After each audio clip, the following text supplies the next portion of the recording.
everybody will put their hands together and welcome Andrew Syrios to the stage.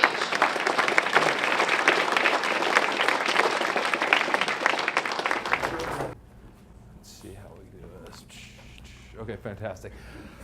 It's good to be back. I spoke here a couple of years ago. I'm Andrew Syrios with Stewardship Properties. We've been investing in Kansas City for about 8 years now. My brother Philip is here. He oversees our property management. Today I'm going to be talking about buy and hold. This is what we do. And the first thing I'm going to do is simply make the case for it. And we boil it down to what we call the ideal investment. And it's just an acronym. The I standing for income. And so real estate has, buy and hold real estate has a general cash flow. Every month you're getting income. This is different than CDs, many stocks that don't give dividends. Right off the bat, you have that monthly cash flow coming in. In addition to that, you have a major tax advantage. When you hold real estate, the government, the IRS looks at it in a very weird way. They consider that real estate loses its value. A residential property loses 1/27.5 of its value every year. They split it up between the property and the land, but that's not important. But basically, so if you have a $275,000 property, it considers you as losing $10,000 a year, even though real estate generally goes up in value. So if you're making a cash flow, that cash flow is negated by this fake loss, this depreciation. So it saves on your taxes as well. Now you do have to recapture that when you sell the property, unless you 1031 exchange it to a new property, but eventually you will have to recapture that. But still, it makes it much easier because your income taxes will be less. In addition, you have equity buildup. One of the big things with real estate is to get long-term financing on your property. Every month you're paying down a portion of that principal. So your interest and principal payment, if you have a 20-year loan that's amortized over 20 years, you'll pay about 25-30% at the beginning will go to the principal of it. Even if you're simply breaking even and there's no appreciation in the market, every month you're making a couple $100s or however much principal you're paying down. And that just starts to accumulate. It starts to go faster and faster as you pay more and more principal each month and less interest. Real estate has appreciated over time over the past 40 years, 50 years or so. It's gone up about a little over 4%, a little bit faster than inflation. So you've got that going for you as well, but the big advantage is you can use leverage in addition to that. And so let's say you get you buy a property for $100,000, you get a 75% loan, you have $75,000 on that property. It goes up 5%, it goes from 100 to 105. That would be a 5% return on a normal investment. But on real estate, because you only have $25,000 down, you've actually made 20%. You made $5,000 on $25,000. So if you keep with the 4.5% or thereabout appreciation rate that's historically been, of course, it's up and down. It was quite a bit lower during the 2007-2008 period. But historically, the long run, real estate will generally go up at a nice, decent clip. And so if you have that kind of debt on it, you're actually making more like a 20% return over the long period. But of course, if you're paying attention, you would note that, of course, leverage is a two-edged sword. If it goes down, you don't lose 5%, you lose 20%. But with real estate, unlike virtually any other market, it is an inefficient market. So with real estate, with the stock market, it's very, very challenging to find a really good deal. Like all the information's out there. If I want to buy GE stock, it's going to be the same price for me as it's going to be for Warren Buffett and every other investor that's out there. But with real estate, you could have a property that's almost the same on Grand Street, and another one on Main Street, another one on Walnut, and whatever. And the circumstances of that house, the condition it's in, the seller's motivation, all of these things make that particular deal substantially different, each one of them. And so if you can find a property that has a need for a value add, perhaps you can convert a garage or something like that, or if it's an apartment, you can raise the rents substantially. Maybe you could, if it's an apartment complex, you put in a RUBS program and start charging utilities back, whereas maybe before you paid for all the utilities as the owner. All sorts of ways to increase the value of it, or find a seller that's really motivated. Perhaps it's somebody who's facing foreclosure and needs to get out quickly. Perhaps it's somebody who's an out-of-state landlord who owns this property, doesn't want to deal with it anymore, just wants to get rid of it. Or if it's a bank, which is what we really got started on in the early 2011, 2012, 2013, where there were a lot of foreclosed properties. The banks were trying to liquidate these quickly. We were able to get a lot of good deals. So if you have a property, for example, you buy a $100,000, it's worth, if you can get, let's say, 20% discount, because you're buying an inefficient market, you can buy under market value. So let's say you buy an property that's worth $100,000 for $80,000. You have $20,000 of built-in equity. So if it goes down 10%, you still have $10,000 of equity there. You've given yourself this huge cushion. So now if the market goes up 5%, you're leveraged again. So if it goes up 5%, you're making 20%. But if it goes down 5%, you still have that cushion there.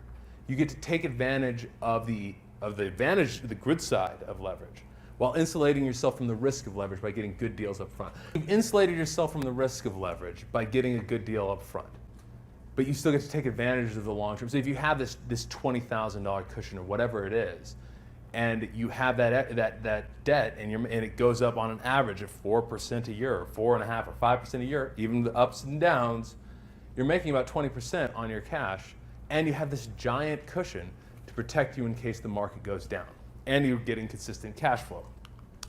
Now, so yeah, the big key, real estate is an efficient market. This is like the ideal the inefficient market, whereas the stock market is more or less efficient, very hard to find a good deal. The real estate market is not. Now, that being said, so real estate is the get rich slow scheme. That's what I like to call it. It takes a long time, but it's in our judgment the best way of someone who has modest means to become independently wealthy. Like, just look at this, is just an amortization table. If no appreciation, no cash flow, no nothing, and all, over the course of this is, I think, a 25-year am, you just runs down to zero. If you put, if we just do a quick, a basic deal, $100,000 value, you put $20,000 down, $80,000 loan, 5.5% interest, 25-year am. We're going to go with the historical average, about 4.5% appreciation. This isn't even a deal we got a good one on. As you can see, over the course of time, so this blue line right here is the property's value. It's starting to go, every year it goes a little bit faster up because 4.5% is more for 105,000 than it is for 100. The mortgage starts to go down, and it starts to go a little bit faster because you start paying more and more principal instead of interest. And then, those two things kind of team together. And as you can see here, this blue line is linear. This green line is what your equity actually is, and it starts to move exponentially. And if you start buying a couple of more properties on top of that, it goes even faster. And so it takes a while. Buy and hold real estate is not a fast thing. You're not going to get rich overnight. You're not going to get wealthy overnight. You're not going to have, financial independence overnight. But over the long course of it, it's the best get rich slow scheme there is. Now, we do have, there is one thing I would note with regards to buy and hold real estate that I would be cautious about. We are currently, this is the all-time longest economic expansion in American history. This was taken last year. We are currently at 117 months, 3 months shy of the record. If we get to July of this year, we will set a new record for the longest expansion in the history of the country, which is, eventually all good things come to an end. Now, this has been a fairly slow expansion. Mostly we've been growing about 2%, but it's been very consistent. In addition, the yield curve, which is the difference between 1-year treasuries and 10-year treasuries, and is generally, when 1 years become more higher rates than 10 years, this is the best sign they have of an incoming recession, because basically people don't have a lot of trust in the long-term economic outlook of the country. Right now, we are basically flat. So like right here, we had the yield curve inverted. That's what it's referred to as. Right before the Great Recession, it did the same right before the dot-com bust in the late 2000s or the early 2000s. And then in addition, we've been seeing the real estate market itself has been relatively flat. In Kansas City, it's not going down from what I can gather, but it's been pretty flat for the last 6 months. So you never want to guess exactly when a recession will begin. It's a fool's errand. I was thinking this about 2 years ago that we were nearing one. I've known people who, back in 2015, were like, I should buy some real estate. But then it's like, oh, it's got to be near recession. Well, wait. And now it's been 3.5, 4 years since then. So I would say it's not something I would recommend waiting, but it is something to be cautious. We are probably going to be going into recession in the next year or two. It's hard to imagine we can get all the way through 2020 without having one. So what would I say? The way to approach this is what I like. Joe Fairless, who has the greatest, I think the best podcast, best real estate investing podcast ever. He has the 3 immutable laws of real estate investing. I added 2 to them, and I think these are the things that you should look for when investing when a recession is probably going to come up relatively soon. The first one is to buy for cash flow. Don't buy speculatively. That's like, I believe this area is going to jump up in value soon. And it doesn't matter that it bleeds $100 a month or whatever. Buy for cash flow now. If you have cash flow, if you have consistent cash flow coming in, you can ride out a recession relatively easily. If you don't have cash flow coming in, then it gets really, really tricky because you can have a lot of pressure to sell, and if the property's underwater, well, it makes it hard to sell. Second one is secure long-term debt. So you don't want to keep high interest debt, interest-only debt, private debt on properties. Try to get bank loans on these things as quickly as possible. We'll talk a little bit about that later. And then the next one is to have adequate cash reserves. I've joked in the past that you're not really a real estate investor unless you're cash poor, but you do want to try to keep some reserves in place for two reasons. And also that includes private lenders, finding private lenders, building those relationships and having them ready to go for two reasons. The first one is when recessions hit, that's the most likely time that your tenants will go delinquent, and then you'll have less cash flow, you'll have to pay for evictions, things like that, more turnovers. You need to have that cash for a rainy day, but in addition, the best time to buy is is not right at the recession, but a little bit afterwards. I mean, if you look at like Warren Buffett's like returns, it's like he goes with the market and then there's a recession and he skyrockets. And then he goes with the market and there's a recession and he just shoots up because people are selling things on the cheap. The two other things I would say is don't settle for, this is forever, don't settle for mediocre deals, but it's especially true when you're looking for a recession. You want to make sure you have that cushion because if the market does go down, you need to have that cushion to protect you. And lastly, especially for new investors, I'd avoid rough areas. I'd even say for seasoned investors, unless you're going to specialize in it. If there are certainly good tenants there if you specialize in Section 8 or things like that. But early on, it's far too easy to rehab out the equity you have in the property. And the first tenants that generally go delinquent are those in the roughest areas. So it's not a good place for new investors to start. And it's also something, if you're gonna do it, I wouldn't dabble in it. It would be something I look to specialize in. So we're gonna go into the BRRRR method. This is gonna be BRRRR crash course. There's just too much here to go in depth on any particular topic, but hopefully give you a good idea of all the things that you need to kind of look into if you're going to fulfill the strategy. And also, we have a book coming out middle of the year. You can get it for free. Just sign up and share the article and stuff like that. But it's just buy, rehab, rent, refinance, and then repeat. That's all it is. And so it's the idea behind BRRRR is that you're flipping the property to yourself. What we do is we get a private loan when we're looking to purchase a property from a private lender, usually 8-9% interest only. We don't generally pay any points, but maybe if you could if that's the best you can find. Now you could also buy these properties for cash. We've done that before too, or use a line of credit. I've even heard of people using hard money loans, although that's a bit trickier for buy and hold. Then you fix it up, you rent it, but instead of flipping it to a homeowner or something like that to make that profit, turn your equity into a profit, you rent it out and you use that equity as your down payment. So the idea is if you can do it right, you are basically buying the house for free. If you can get it to the point where you buy the property for less than 75% of its value, you're all into it for less than 75% of its value, go to a bank, you refinance it, it needs to season, so they need to be willing to, and you just have to ask a bank what the requirements are on this. So they need to be willing to refinance the property at its appraised value, not the cost you have into it, the appraised value. And if you can do that, you're basically flipping the property yourself. You turn the equity you got from getting a good deal into your down payment, and you bought a property for free. And so now we usually leave some into the property, but that is it done perfectly. So we'll run through each of the key points here. So the first point is buying.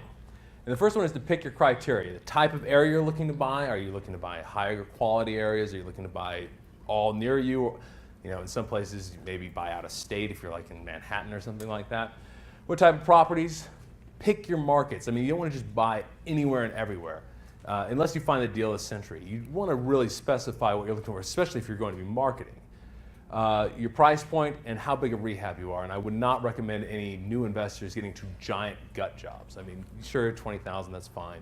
But if you got to gut it down to the studs, those always take longer and cost more than you think. And so I'd recommend avoiding those when you're starting. Then you want to find motivated sellers or properties with value-add opportunities. Analyze the deal, negotiate the price, and perform due diligence. And we're not going to have a lot of time to go over these points in any detail. But I would note the major danger with regards to holding is there's a tendency to get lazy. When you're flipping, there's an immediate feedback mechanism, and that's whether or not you made any money. And even with holding, when you get that appraisal back, it's very, when you're trying to refinance it, it's very easy to justify, oh, well, the appraiser was wrong. You should have used this comp instead of that comp. Or, maybe you don't even mind that much for leaving some money into the property. But this can lead you down a bad path of starting to settle for deals that aren't really actually that good. So holding has this bad tendency to get a little bit lazy because you don't have that direct feedback mechanism. When you're flipping and you're losing money, you're going to know real fast. And so you need to be careful when you're holding. A couple of differences between flipping and holding, what kind of property you're looking for. Generally, when you're flipping, you're looking for a mid to high price point, and when you're holding, you're looking for a lower mid to middle price point. And the reason is when you're flipping, well, first of all, if you're all into a house for, let's say, 150,000, 75%, so 150,000, you're flipping it for 200. You're all into it for 75,000, flipping for 100,000. It's the same difference, but you make twice as much money. So flipping is generally better at a price point up. You're also, in a price point up, you're dealing with a market that has a lot of homeowners and investors, and your best bet is to sell to homeowners when you're flipping. When you're looking to, that being said, because there are homeowners up there, there are less renters, and there's less, and your rent prices start to level off. So the price of property keeps getting more expensive, but your rent doesn't keep pace. So it's harder for you to cash flow with those more expensive properties. In addition, so you want that when you're holding, you buy for cash flow. So that kind of working class to lower middle class, maybe to middle class, and when you're flipping a little bit above that. The LTV is critical for both, but it's you're actually your ARV. It's key to be in for 70-75% of the property's value. With holding, you want to be the same, especially if you're doing the BRRRR strategy, but you need to focus on your cash flow even more so, whereas cash flow doesn't matter with flipping. And then with flipping, you want the property to glow. You should be kind of blown away walking through it. You're trying to sell somebody a house that they're going to live in for a long time. With a rental, it needs to be nice, but it doesn't need to blow your socks off or anything. So you're not talking about accent walls or Brazilian hardwoods or stainless steel appliances or anything like that. Avoid like flat paint or builder's grade carpet. You don't want to use the bottom of the barrel. My brother has a thing where he's always buy the second cheapest, because the cheapest is junk and the second cheapest is functional but it doesn't look very good. And I don't think that's not something that you should, it's not gospel or anything like that. But it's kind of the mindset you should have. It should be functional, good. Everything should be done. There should be no holes in the wall or rips in the carpet, but you don't need to make it perfect. And then hard money loans are a lot more effective with flipping, unless you have that refinance set up. So it's just if you're BRRRRing it, it can work, but it's harder. So we split it into three categories. We have our equity plays, which are properties that are not going to cash flow great, but they have better chance for appreciation. They're easier to get into. These would be like in downtown Lee Summit or something like that, the older parts of Lee Summit. And then like value plays are sort of and the cash flow plays are all about cash flow. It's like we know that they're not a great area. It's not a war zone, maybe like Ruskin or something like that. And then value plays would be kind of in the middle, Grandview, Raytown, those types of things. Good cash flow, solid market, nothing, but it's not one of the high-end ones. These are, and then each of those, we'll skip that for a second. And then we just picked all of their spots in town. We've changed this a little bit, but it's about right. Just look through the town. Which are the areas you're looking to invest in, and then you want to do some research on them. So, with regards to picking an area, the first thing is to ask around. Like I've just mentioned, like I think Grandview and Raytown are really good, solid cash flow markets. There's my opinion if you're interested. Not looking for more competition, but yeah, avoid those ones. They're bad. I drive the area, ask around, ask the neighbors. Do you like living here? You had crime problems? How are the schools and whatnot? Drive around at night. That should give you a good idea how the area is. There are a lot of online tools. City Data is a really good one. I like that one a lot. They even have this map feature you can find that you can look at like income data by the subdivision. Even they don't have crime data by the subdivision, but they do have income data. CLR Search and Home Fair have crime data by the zip code, but you need to make sure, like some zip codes, the crime is very concentrated on one side of it or whatnot. So it's not quite as simple as just getting that number. If you're looking for rent values, rental meter is a good place to start, but do not use it as it's not 100%. Craigslist and Hotpads and Trulia and them, I like, go on there, the map feature, and just look for the properties nearby that are being rented. Make sure they're similar to what you have, and that should give you a decent idea of what the rent is. And rentrange.com costs a little bit, but it gives you a pretty detailed report. Zillow, eAppraisal, Trulia, I got Redfin, I forgot there. Those are pretty good for comps for property values. The MLS is the best, but you have to be a real estate agent to get on there.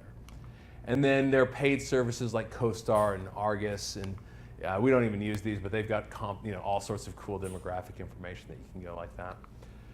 So when you're analyzing deal, we're not going to get too much into marketing for deals.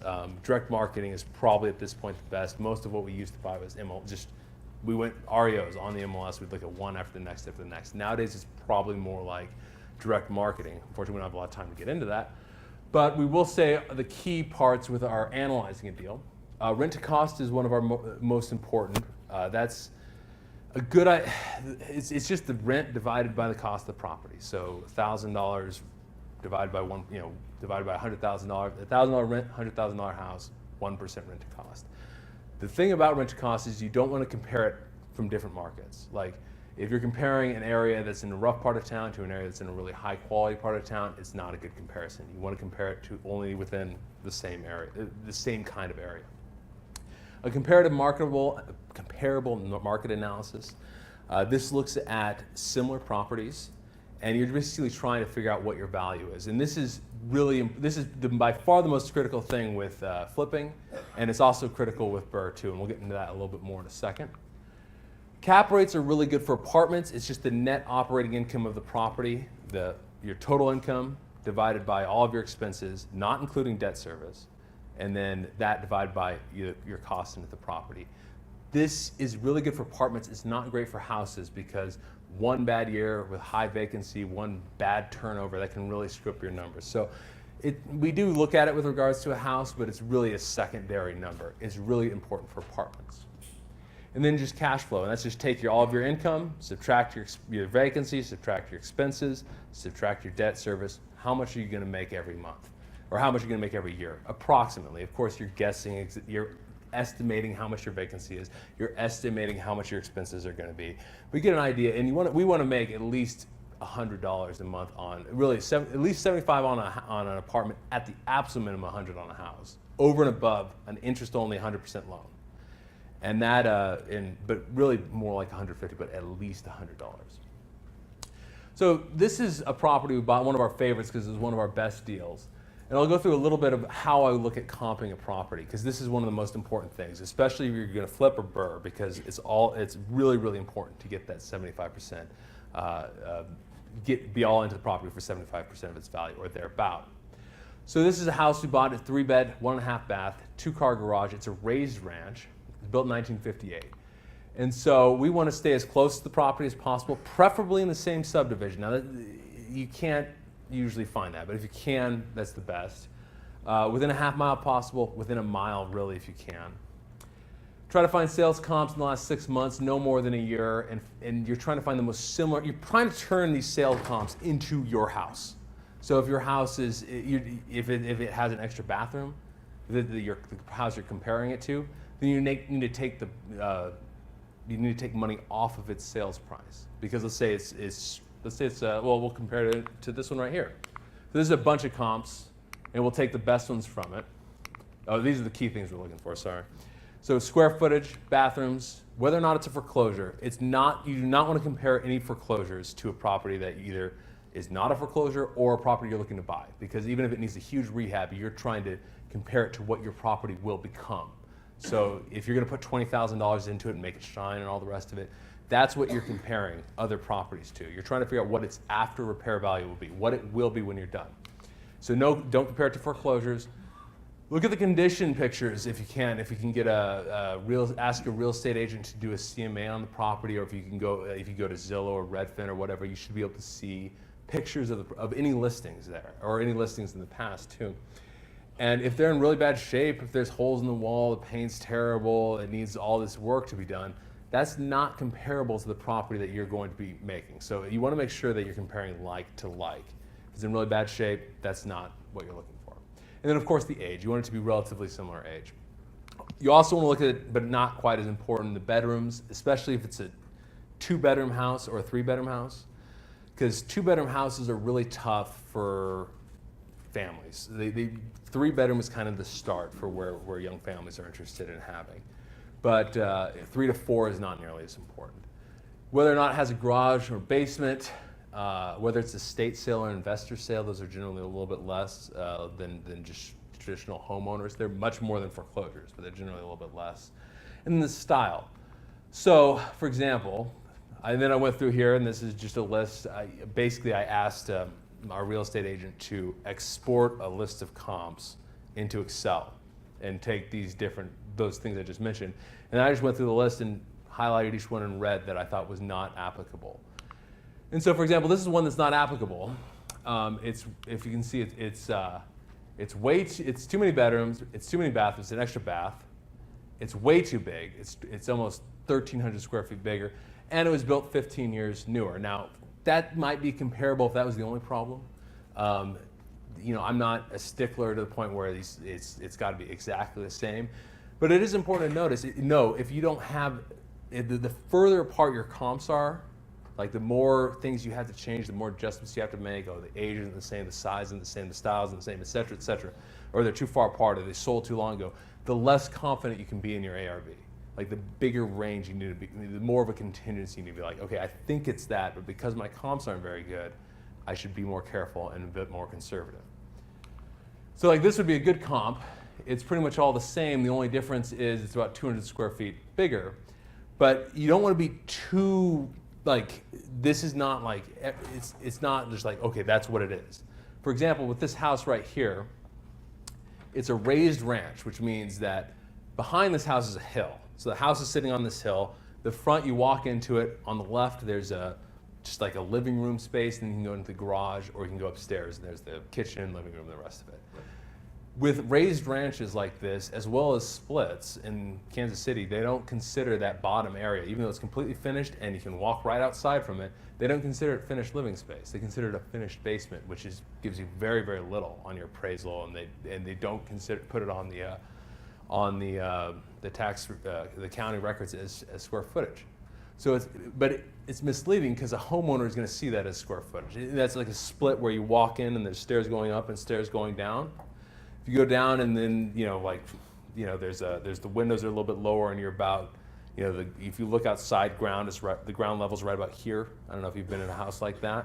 That bottom area, despite being finished, despite being able to see outside, is generally not considered square footage.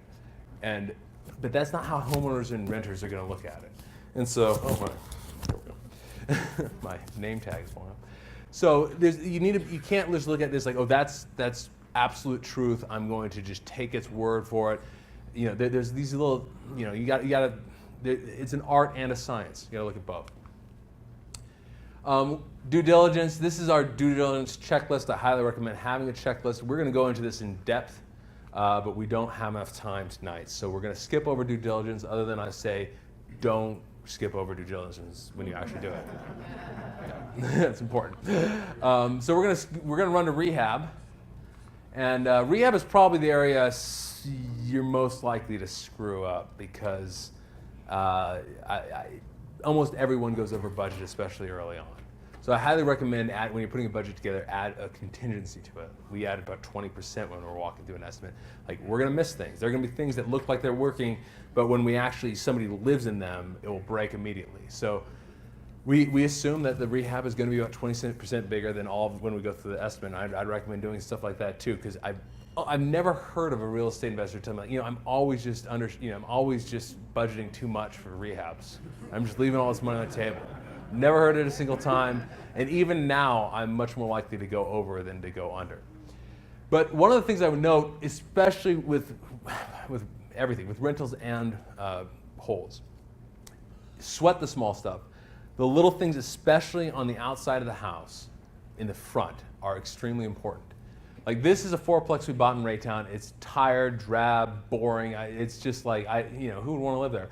But just a couple little things, and it really comes to life. On this one, all we did, these flowers is we had a property managers into that kind of stuff, whatever. But painting the trim, cleaning up the driveway, and adding these shutters. And that's less than $1,000 right there. And that really brought it to life. This one I think is even more extreme. This is just a house in Ruskin. It's a simple ranch. It looks boring, it looks tired, it looks like they don't care. Just clean the yard, add some bark mulch, put a window box right there, paint the front door, and trim the tree a little bit. That's about $500 right there, and it really brings it to life. So the same thing would go for the smell of the house. Smells like the fastest thing that goes to your brain, so you should always important to have this, a quality smell, especially in fresh paint is nice, but you don't want any, it's important, like, we'll get into leasing, but I've even heard of property managers who will bake cookies before tenants show up, prospects show up, just because that smells so good and whatnot. But it's really important to have the first impression. It's sales 101, but the first impression is extremely important, both for potential sales and potential rents. I would also highly recommend standardizing things. We use the same paint color. We have one set of paint colors, one for the body and one for the baseboard, that we use in every single house that we have. And we, at one point, only had one exterior paint. We've added a second, right? Yeah, so we've added a second because our website was getting boring after a while because every house is the same paint color. So we're like, okay, we need nobody sees it because they're all spread out throughout town. But since our website was, so we added a second. But you want the same paint colors, no flat paints. Flat paint is the devil. You can't just use a pencil on a flat paint and then try to get it off. It can't do it. And we usually use two-tone. You can go one-tone, but it's not quite as nice. But same paint colors, same countertops, same carpet and vinyl generally. You don't have 5, 6, 7 houses, and you gotta remember, I got this paint here, I've got this vinyl here, I need this stuff. It's a mess. Same general appliances. Now you can switch up the color, like if the color is better white in this house and black in that house, okay, that's fine. But I'd use the same Frigidaire set, or the same, pick a set and go with it and stick with it. Now, you might want to have nicer light fixture in the living room, like a chandelier or something like that. But I wouldn't get like just one of everything. We just this especially with rentals, those standard little globes are perfectly fine for most parts of the house. Same with ceiling fans. And if you're going to be in more than one, like a higher end area and a lower end area, you might want to get 2 lists, and so you have the higher end items and the lower end items. But standardize, much more simple, save a lot of money. Now, as I mentioned earlier, everybody goes over, and it's extremely important to learn construction costs. That way you can budget what this is actually going to cost you. It's hard to know what you're going to be into a property and make sure you're only into it for 75% of value if you don't know what the rehab's going to be. The best way I've found is looking at contractor bids. You look at a lot of contractor bids, you'll get a good idea. Okay, this is approximately what a toilet costs to install. This is approximately what a shower surround costs to install. And that, as you see more and more of these, it gives you a better idea. And you should always get more than one bid too, because sometimes some contractors will be out to lunch on this item or that item. And always get itemized bids. Never accept just like this is what it will cost for all of these things. They will always miss out on a couple items, and it's easier to hide overly priced things if they just give you one big number. Ask for an itemized list. We'll go over this in the due diligence class on Saturday more so. Talking to other investors, you can even buy a seasoned investor lunch and ask them to take a look at your property and give you an idea what they think it will cost. Same with contractors. There are books and some online sources like Home Advisor. I'd highly recommend this book right here by Jay Scott, the book on estimating rehab costs. I'm not even getting anything for this pitch too. That's lame, but he put together 25 items that each house generally has, and we took that and put it into our rehab estimate template. I made it 26 by splitting the basement and the foundation. I'm happy to give this sheet to anyone who wants it. But we'll be shooting out an email to everybody who wants the book, and if you want the templates, I'd be happy to give them. But that book is very helpful for learning this. And then reviewing your results, and this is kind of painful, but it's always important to review how your project did, because that is the best way to learn what the project will do in the future, what a similar project will be in the future. There's no better way to evaluate this. So it's good for learning rehab results. It's better ability to evaluate potential purchases and know whether this next deal will make sense. Maybe it's a big rehab and you thought the rehab was going to be less, and that can trick a lot of, especially new investors. And also you can keep trust but verify. If you're not checking your expenses or not really reviewing these projects, you might be getting screwed over by a contractor or employer or something like that. So it's important to look for that kind of thing. And it's also important because you can ask for the right amount of financing up front. And so if you're not asking for enough money early on, and you might not run out of it, and that's bad. And so, like, this is a sheet we have. It's not. Don't worry about these numbers, but just give you an idea of how important we take this kind of thing. I look at all the every project we do. I look at like what I thought it was going to be all into it, what I thought the rehab was going to be, what it actually was, what I thought the value was. I'll reevaluate it, see what I think the value is, what I thought the rent to cost would be, what I thought it would rent for. We want to look at all of this stuff because it's the best possible way to learn both rehab costs and also learn where are you making mistakes. Are you making mistakes by improperly evaluating the rental market, or by thinking your rehabs are going to be too expensive or too cheap, or by thinking your rehabs are going to be too quick? Maybe it's the holding costs that are killing you. You've always got to count in the holding costs, how much your loan is going to cost, utilities and stuff like that, while you're rehabbing the property. So there's a lot of, like, for a while we were doing our rehabs were all coming in too high, but our rehab wasn't. It was our holding costs. We had this big glut. And so by doing this, we saw, okay, it's not our rehabs aren't the problem. It's the fact we got to get through this glut and stuff. And yeah, we stopped buying for a while after that. So now we'll go to the rent part. Philip is going to go into this in depth, but I'll give you the quick run through. These are the 5 most important things of property management. It's the screen and the screen and the screen and the screen. Yeah, good tenants are worth their weight in gold, and bad tenants are worth it. What's something horrible? Like, what? Lint? Yeah, worth their weight in lint. So your tenant will mirror your property is the first thing. As I said earlier, you want everything to be functional and decent and something that you would live in. Maybe not you want to, but you'd be okay with it. If you rent out, if you're going to be a slumlord, you are going to get the kind of people who want to live in slums. You're just going to have. So you've got the first way to make sure to screen is to do decent rehabs, and so that's important. And then you want to be fair but firm. Well, I'll get a little bit more to the screen, but fair but firm. You all know these landlords, these kind of stereotypes where they'll be like, oh, I'll give you a payment plan. Or can you get the rent in next month? Oh, sure, I can get the rent in next month, and they don't. I'm like, okay, what about like when are you going to be able to get this? Oh, maybe next week. Okay, I'll give you another week. You got to have a system in place. This is not personal. You're not going to be mad at anybody. It's just like, this is the system in place. If you're going to offer a payment plan, you must meet it. You don't offer multiple payment plans. Fair but firm. This is a business. It's nothing personal, but that's really critical. Is you got to have a bit of a thick skin with property management. And then maintenance is your best form of retention. So don't. You are generally once you've leased a property, you sign the lease and whatnot, you transform into this giant succubus that just takes their money each month. So not the best relationship to have with a tenant. That's why tenant-landlord relationships are generally somewhat contentious. But good maintenance that's the one thing that you can really show that these tenants that you're worth sticking around for, that you're worth renewing with. And so it's something to make a priority. You want to try to get to the property within 3 days. If you are managing yourself, you want to make sure you have people on staff or people that vendors that you can call, even if it's an emergency at night. And if you're hiring it out to a property management company, you want to make sure they take this seriously and check in and make sure that they're getting to all the maintenance concerns within 72 hours.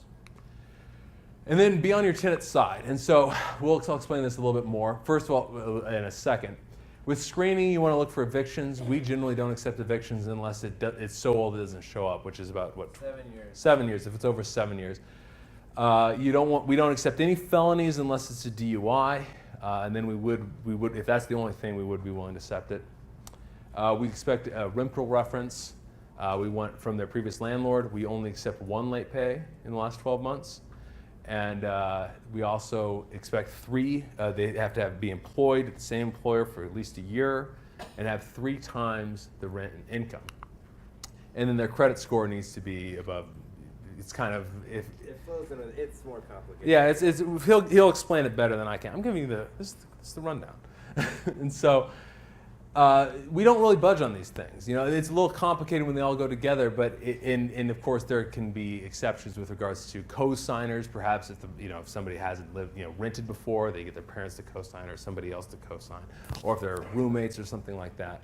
But it's not screening as well as collections is something. This is a business. You need to be pretty strict about it. There's nothing personal, but it's something that you want to. And if you're getting a property management company, we want to make sure that they're going to be strict and consistent about this as well, because and it's getting trickier and trickier to go through these processes, especially like evictions and whatnot. Screening is more and more important, and so it's the most important thing pretty much that you do. Better to have a vacant property than have the wrong person in it, because it will cost you a lot more, both in terms of the cost of eviction, the cost of, in Jackson County in particular, it can take quite a while to get somebody out. And in addition, they tend to not leave it in the best shape. So it's very expensive to go through this process. You can save yourself by doing proper screening. With showings, I always pre-screen. That means you want to go through your criteria before, and do not tell them that they cannot apply if they don't meet it. But you will say, like, somebody who has an eviction last year will not be accepted. Don't say they can't apply. That's against fair housing. But you go through it and tell them what your criteria is. I always like to do framing and anchoring. This is basically, people will, if you say something like before I enter a house, I'll be like, I love the kitchen in this property, or something like that. People will generally, if you set this anchor, like, or frame the house, if you frame the house like, oh, it's okay, whatever, they're just like, okay, it's okay, they're not going to think anything of it. If you say this has got a great kitchen or a great bathroom or something like that, that's always very effective for both sales and whatnot. Again, it should be clean. You should definitely get a professional cleaner. It should also smell good, and at least with like air fresheners and things like that. But again, I've even heard of people, it's more for sales of like baking cookies beforehand. Give them space. Don't follow around and watch. Like, oh, do you like this room? Do you like that? Give them some space to walk around. They're not that interested in you. And then at the end, give them a call to action. Are you interested in renting this place? Would you like to fill out an application? Don't just leave it up to them. And then the last thing is being on your tenant's side. Philip will go a lot more into this, but if they're yelling at you, the worst thing you can do is to yell back at them. People will generally match the person's tone they're talking to eventually. They'll trend towards it. So if you say in this comfortable, respectful tone, they might be screaming at you, but they will eventually come back to where you are. Use this phrase: what is the best possible solution? The best possible solution in their situation. So if they're behind on their rent and the best thing they could possibly want is for you to just stop charging them rent, they can just stay there forever. But the best possible solution, given what things are, is for them to say, maybe, what do you think it is? Is it for you to move out early, or maybe we give you an extra week and then you can move out, or we can pay you $100 of cash for keys, or something along those lines. The best possible solution given their situation. Put yourself on their team. You want to avoid being in a contentious situation where you are opposites of each other. And the way to do this is to, this is Philip stuff, but collaborate how to defeat the bad guy. I should put that in quotes. And the bad guy is either the lease, the law, the owner, especially if you're managing for others, the rules, or etc., but it's never you. You are not the one doing it. The lease requires this. The law requires, you can't treat one tenant differently than another. You can't give this one tenant a special discount unless you offer for everyone. Otherwise, you're breaking fair housing. Or your lease says that this is what it is. If you haven't paid rent by the 5th, you're late. That's what the lease says. So make that the opposing team, and you're trying to work with the tenant to find the best possible solution, given what this horrible bad guy is doing. And that puts you guys on the same side and makes these sorts of things much less contentious. There have been all sorts of times where tenants have been just coming to the office screaming like they wanted to, really just punch somebody in the face, and then after talking to Philip or whatever for about an hour, all of a sudden they were completely happy and wanted to rent from us again or something like that. So honey versus vinegar, that's the way to think about it. Last part is the refinance. So there's two components. These are the financing strategies for buy and hold. We'll go through them very quickly. The first one is really simple. It's save and hold. Keep a job, save money on the side, use that to purchase properties. The second one is flip and hold. Flip one, use that money to live off of. Flip a second one, use that money for the down payment of a third one, which you'd hold. The fourth is the BRRRR, because it keeps going. You repeat. That's what we're talking about right now. FHA loans, if you're looking to, if you have a job right now, this is a great place to look into, because you can buy up to a fourplex. They'll give you 96.5% financing on a property, and you get a 203K loan and do rehabs as well. You can buy up to a fourplex. You have to live there for at least a year. But if, let's say you get a fourplex, you can rent out the other 3 units, you can pay most of your mortgage, maybe all of it if you get a good deal. It's a great way to get started into buy and hold. You only have to put 3.5% down. You only have one FHA loan at a time, but it's a great way to get started. Creative financing, like seller financing, subject to contract for deed, lease options. We do not have time to go into that, but those things are available and might be something you want to look into. Private lenders. We use private lenders with the BRRRR strategy. So you find somebody who's interested. This is sort of a mom and pop, someone who has some money. Maybe they're sick of having it in a CD. We've talked to people, insurance agents, all sorts. We have one guy who's played in the NFL a while back. We offer them anywhere between 7 and 10% interest only, and they get a first position trust deed on the property. And then you can also get with partners, and this is, you do the work, they put up the money. So you both buy the property together, maybe you form an LLC, and they put the money down, you find the property, oversee the rehab, do all those things, do all the things that need to be done for it to rent it out, and go from there. But these are probably, in my opinion, the 7 ways to best finance, buy and hold. And what we do is we mix the private lenders with the BRRRR strategy. With regards to private lenders, if you're looking to find one, the best thing to do is just start by sitting down with a pencil and pad. Who is somebody that you know that might have money? Can you get that might have money in a CD or something like that? Might be willing to consider lending to you, and just see if you can write down 10 names. And if you get 10 names down, see if you can write down 20. And if you get 20 names down, see if you can write down 30. And you just go from there, and then you start contacting them. Well, first of all, a couple of points. Never prejudge. A lot of people who have money don't show it off. And a lot of people who show off their money don't actually have any. They're just in debt. Have an elevator pitch. This is just a short statement. You know, hi, my name is Andrew Syrios. I'm a real estate investor. We buy properties, fix them up, and then rent them out. We buy them with private loans. Usually we pay 8 or 9% interest only. Anyone who's interested, we'd be happy to talk to. Something like that. A quick little spiel that you can give to people when you meet them at networking events, or even, you know, you might want to adjust it if you're talking to your own family or something like that, or friends, whatnot. If you've done any real estate before, if you have something, you know, a brag book, a resume, if you've done wholesale deals or flips, or let's say you've had a good job, or if you've gone, whatever you have that you can use to bolster your case, and as long with a business strategy. What is your business plan?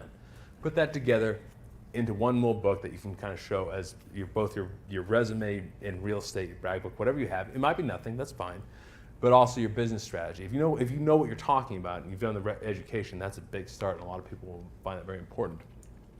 And then make sure that they know exactly what you're asking for and what you're doing, because if there's any confusion about what you're asking for, what your strategy is, why you need private money, why you can afford to pay 7 to 10% or whatever you're offering.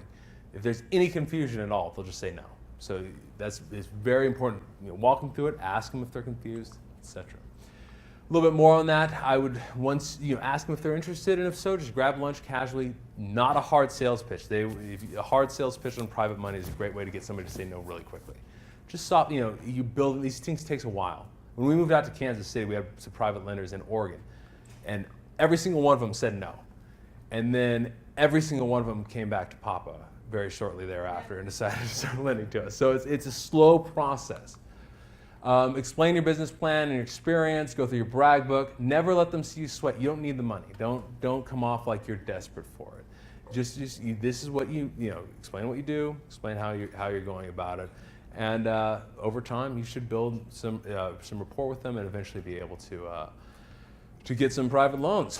And then what you're offering is a first position trust deed or mortgage, depending on which state you're in, and a note, a guaranteed note. And then those things, and you just always make sure to close at a title company. Most title companies will know what to do with regards to that. If you're looking to get an just contact. We use Clear Title, but there are a bunch of title companies that can do that. With regards to bank loans, the best place to find banks that are willing to lend to you is a place like this. So if you're interested in bank, like I could just know like several off the top of my head. We use Bank 21 and Tri-Century Bank and Fidelity Bank and also Cornerstone Bank. Those are some banks that we've had a lot of success with. And so and just ask around the room, like what are some banks that if you do buy and hold real estate, I mean there's no reason for me to hoard these. They're not going to, with contractor, I might be like, I'm using them too much. With a bank, I'm happily give you those names and numbers. I mean, it just makes us look better when we're giving them referrals. So the best place is right here. We've done this thing where we've done a list source search for area that we buy in. We look for properties there and who's financed them in our, in the price point we're looking in the last year. And then I just look at which banks have financed properties for non-owner occupant, basically investors in that area at the price point last year. Well, if they've been loaned to somebody else in that area who's an investor, maybe they'll loan to me. So I just look at those names and give them a call. And then extremely important, a lot of investors have really bad accounting. And I know this because when we're looking to buy, say, apartments or houses, I see some of this accounting and it's disturbing. It's really troubling. If you have bad accounting, it goes back to the confused mind says no. If you ever have bad accounting that doesn't make a lot of sense or it's just jumbled or it's way behind, the bank will just say no. I mean, they might not tell you that's why, but they will say no. So it's very, very important to keep good books. You want to build rapport with bankers in the same way, take them out to lunch. You're building that relationship slowly, especially as an investor, don't expect them to jump overnight. Even before you have properties, before you have something to buy or for something to refinance, start looking, start building these relationships, building these networks. It's just lunches, it's like not going to cost you a lot. Get to meet somebody, it's nice. And then always try to blow them away with the documents you provide. This is our document, what I provide banks. I'm not going to go through this in detail, but it's every document they could possibly want. I put it in a Dropbox folder. And it looks like this. Each one of these, I have all of our company documents, all of our operating agreement, all the rent rolls and operating and the P&Ls for all the properties we have, our business plan, pictures of all the properties, everything they could, our tax returns, all these things they could possibly ask for. We really try to make it like we are professional. We know what we're doing because bankers are they're people. They will do it the same way that anyone else will. If they don't trust you completely, it's off. And the person that you're dealing with will generally be sort of your advocate in committee. When they take the property to committee to be, are we going to up or down? Are we going to loan on this? That is really incredibly important that person be on your side. If they are like, everyone else will see they're not into it, it's off. But if you blow that person away, the person you're working with, that will come through when they go to committee. And so that's really, really important to make sure. And so when you're sitting down to meet with them, you're showing them your business plan, all of that is to build your case. And my document submission is part of my case. I'm not just trying to give them everything they need. I'm trying to blow their socks off. So that is the quick down and dirty BRRRR strategy. There's obviously a lot more to it than that. We're going to go really deep dives on property management and due diligence on Saturday. But I'd be happy to take any questions anyone has on really any specific topic, including ones we didn't touch on, like marketing or whatnot. But yeah, if there are any questions, please feel free to ask. Yeah. Do you guys buy used or new appliances through rental? We generally buy new appliances. The main thing we're going for is consistency and speed. We're not looking. If you're buying one property, you're starting with one, maybe a second one. It might be worth looking at some used ones. We're trying to get in this standardized kind of volume thing going, and it's just too much time looking at all those ones. But I'd say early on it might be worth looking at it, but be careful with used because it might be cheaper, but if it's only going to last a couple of years, in the long run it's actually more expensive. Yeah. How much time do you spend on the due diligence before making an offer? That depends. Early on I made a lot more. I spent a lot more than I do now. Oh, I'm sorry. Yeah. How much time do I spend on due diligence before an offer? There are a couple key factors. One, I used to spend a lot more than I do now. And two, the bigger the property, the more I spend on. So I spend quite a bit on an apartment complex. I'll go look at it. I'll request rent roll and operating statement. I'll run all these numbers on it and break it down quite a bit before actually making an offer. If it's on a house, I want to see it. I want to put my sheet together and I want to comp it out. And sometimes I just know because I've been in that area so much. I know what this house is worth. Early on, I spent a lot more time comping out and verifying that price is its ARV is what I thought it was. So it's generally probably, if you do the walkthrough, not including the drive time, is probably about 15 minutes to a half hour. Now, I do a much more detailed walkthrough after we have it under contract. That would be more like an hour to 2 hours. But the upfront walkthrough is probably about 15 minutes to a half hour. And then in addition, I will comp it out if I don't know it off the top of my head. So probably about a half hour or so, half hour to an hour or so, but more so in the past. Oh, yes, go. It's not really a question, but the book that you mentioned, Mhm. if anybody's interested, they have an updated version, and it's on sale right now on Amazon. I mean, I purchased it like last week. It's good. The book on estimating rehab expenses is on sale on Amazon right now, and there's an updated version of it, so it's definitely worth checking out. Yeah, no? What's your impression of online tenant background checks? Like online tenant background checks, like. Like tenant background, this one that I use is just tenant background. I mean, a lot of them are just checking the same kind of things. They're going through like who do we use right now? We just Red switched. Star. We use a company in Texas. We use a company called Red Star. I mean, I think most of them are probably going to get you the key things. The key part, they're going to get you a background check on whether or not they have any evictions, and they'll get you a background check on whether or not they have any criminal record. Now, I can't speak for any particular one individually. The big problem is most of them do not call the landlord or do not call the employer. And so if you don't have one, you're gonna have to do it yourself or demand that your property management company do it. And I would make sure that happens, because that's a really key part of it. I mean, maybe they don't have any evictions, but they have 9 late pays in the last month, and they're just living on the edge. What? But they're accurate on criminal backgrounds and I guess I can't really speak to it. I mean, I know the major companies like the one we use, Red Star, works. Like the online ones, we checked a lot of online ones. I think they do, but I can't vouch for them. The one that National Rehab presents that we have discounts with, Rent Perfect, they do the regular background check, but they also do the calls as well. Oh, okay. So that's what they say they do. What was the name again? Rent Perfect. Rent Perfect. So that might be worth checking out. Okay. How do you handle maintenance? Is your maintenance in-house or do you use some? Okay. The question is, how do we handle maintenance, whether we do it in-house? Our maintenance staff is in-house. So we first of all, we require all maintenance orders to be in writing. This means that there'll be less confusion about it and there'll be a paper trail about it. We want Rent Manager is our property management software. Our saying is if it's not in Rent Manager, it didn't happen. So we want to make sure, and this will help if there's ever a dispute, you have recorded every phone call, everything. And we make sure we get it in writing, and then we send out, and then we request that in the writing, what we ask for is that they give us permission to enter as well. That it can be extremely difficult to try to schedule a time to do that. So we request that they give us permission to enter. We put a really hard burden on ourselves to get there within 72 hours. If we can't for whatever reason, we make sure to communicate with them as well. And then perhaps, and if we need, like, we can, let's say the window is shot and we need to it's a special order. Okay, well, we make sure to communicate that along the way. Now, early on, most people will not be able to have an on-staff maintenance tech unless they're hiring out the property manager. If they're hiring a property management firm, they should be able to have it. In that case, there are vendors who do maintenance for small landlords that you can check into. I can't vouch for anyone in particular, but I know they're out there. Or perhaps contractors who, if you're giving construction work, might consider to do your maintenance as well. You just kind of have to look through all those things, and really stay in touch with your tenant in the same way. And again, one of the most important thing with this is communication.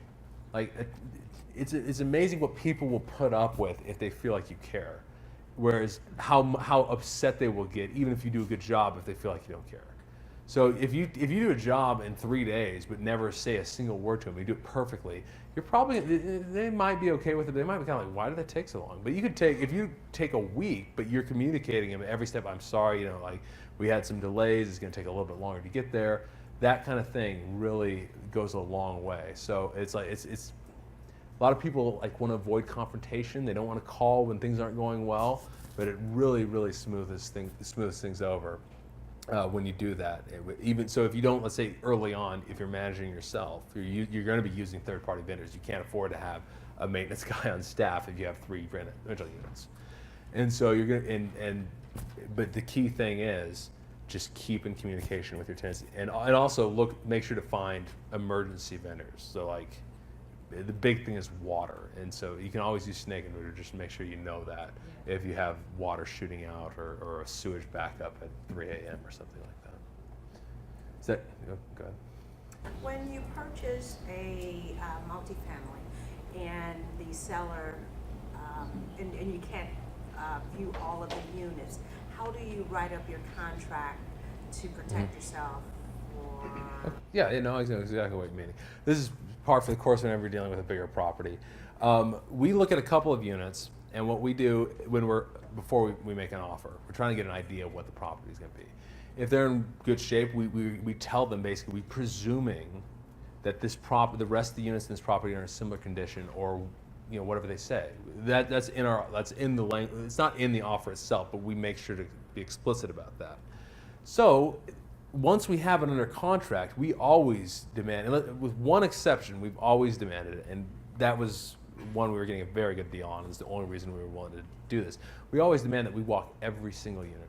Even if there's 100 of them, we're going to walk every single one. We once went through a 72-unit apartment. Was it 72? 72-unit apartment and ended up backing out on the deal. And so that was a lot of fun, but it was it was worth doing. And so we look through every single unit. We we write down a basic. It's a little bit different looking than the other sheet, but we write down what we think the expenses are going to be. And if they're drastically different than what we expected going in, like from the couple of units we looked at and from what the seller and the agent, if there is an agent, told us, then we will look to retrade and request money off or something like that from the deal. So up front, basically, you're only getting a snapshot, a couple of units, and you base your offer off of that and any other information that the seller has given you. But you tell them, like, this is my assumption. And then if it doesn't meet your assumption, then you retrade or basically renegotiate the price while it's under contract to make up for the fact that the property was in, say, worse condition than you had anticipated. Does that make sense? Well, you wait your turn. Did you have a question? Yeah. I wanted to know what type of lead you usually get. I'm sorry, what was that? What type of lead? Leak? Like leads. Oh, like for acquisition? For like purchasing properties? For direct mail. Oh, okay. Well, we have done some direct mail. We did a lot of direct mail when we were in Oregon. When we first came out here, we did almost no direct mail because we couldn't buy everything that we wanted to with all of the REOs. Now, so we would just take these property tours and we'd look at 15, 20 houses or whatever, and we'd offer on, let's say we looked at 15, we offered on 13 and we got 2. That's kind of what we did for the first couple of years we were here. Those days are past, but maybe they'll come back after the recession when it's the best time to buy. When we've done direct marketing, when we were in Oregon, most of the direct marketing we did was for foreclosures, properties that people were facing foreclosure.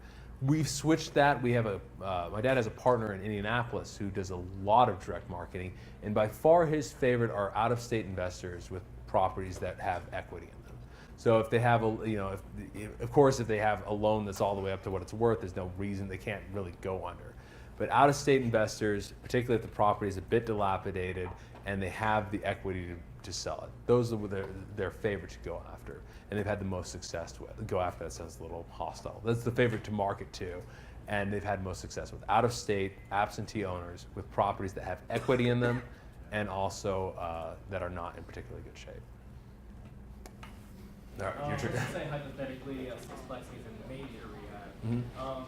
What's the best way to vet general contractors, and then how do you, supervise or oversee that project? So make sure it's going on? Okay, so the best way to vet general contractors is the same way with banks. It's harder because I am more than willing to give you every bank we've ever used if you want it. I'm not willing to give up our contractors. I hold them close to the chest.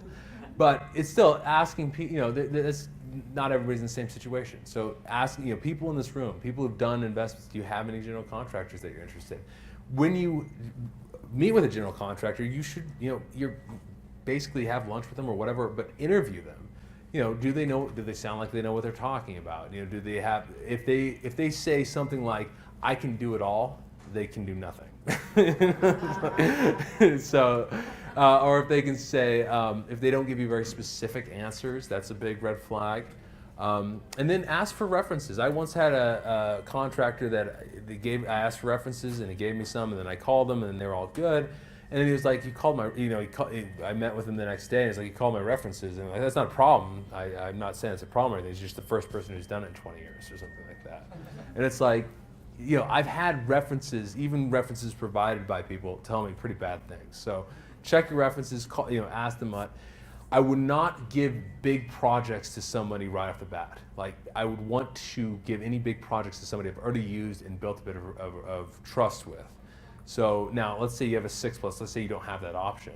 Then maybe split it up, give them 1 unit or something like that. Or give them, if you can, give them another project beforehand, that would probably be better. Now, if you're under time constraints, you might not be able to do that. But so I would definitely ask them questions, look for references amongst this crowd, bigger pockets, other things like that. Interview with them, ask for referrals from them. Try, if at all possible, not to give them too big of a project. And of course, bid it out, and don't just settle for one bid, especially on a big project. As you're going, you want to touch base with them on a regular basis. Don't ever pay them all the money up front, and don't pay the last payment until everything is done.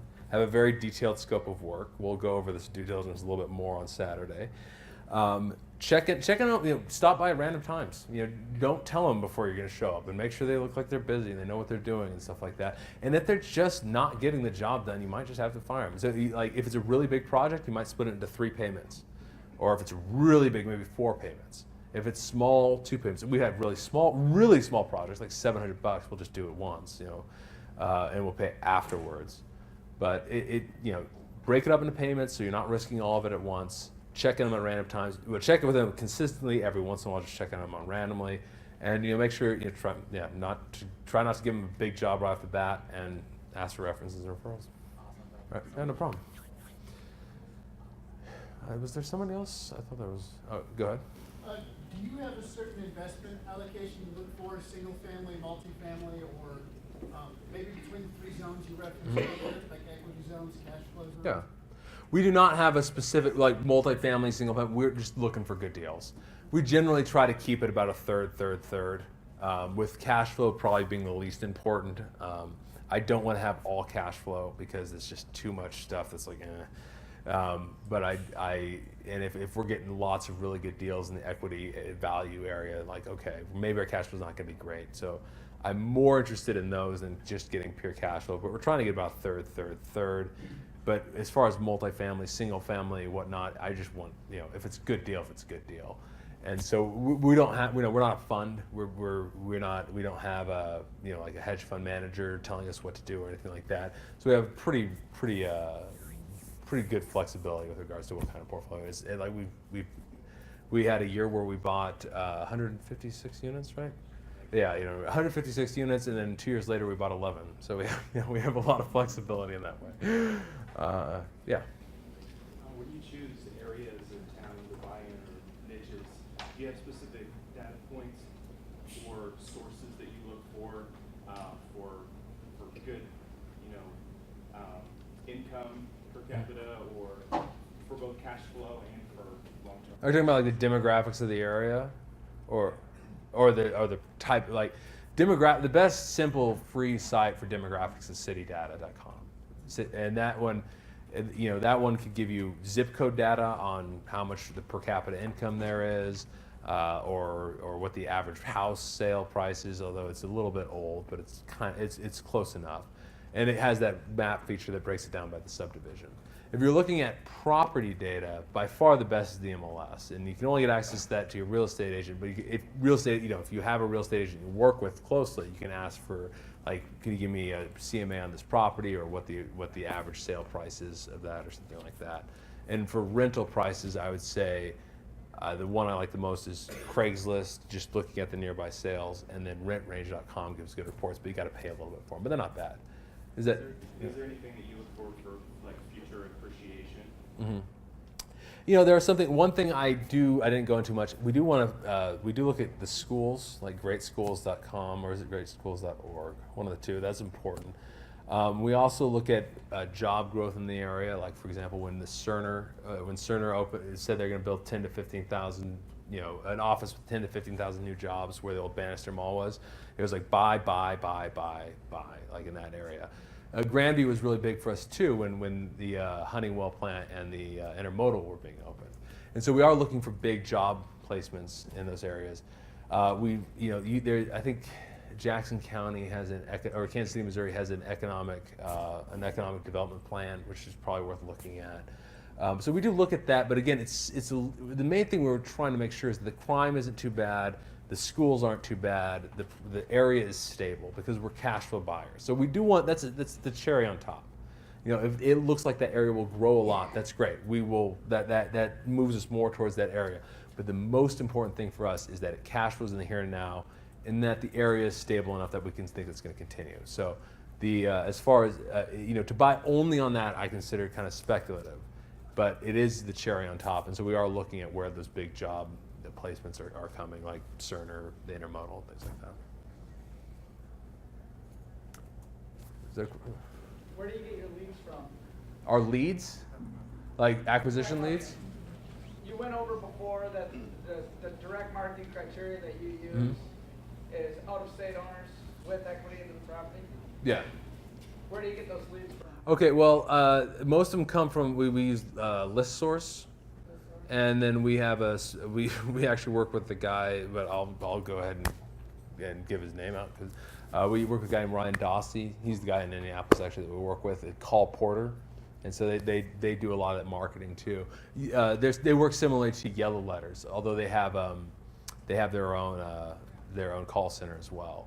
So I think they get most of their data from ListSource, and that's where we've gotten in the past. But there are other websites like that, like DataQuick. There are a lot of websites that give that data out, and there's probably some junking on it, but for the most part, we've had pretty good luck with it. Any other questions? All right, I really appreciate your time. I hope you join us on Saturday 8:30, KCRAR. And it's on the website, and thank you very much. I appreciate your time.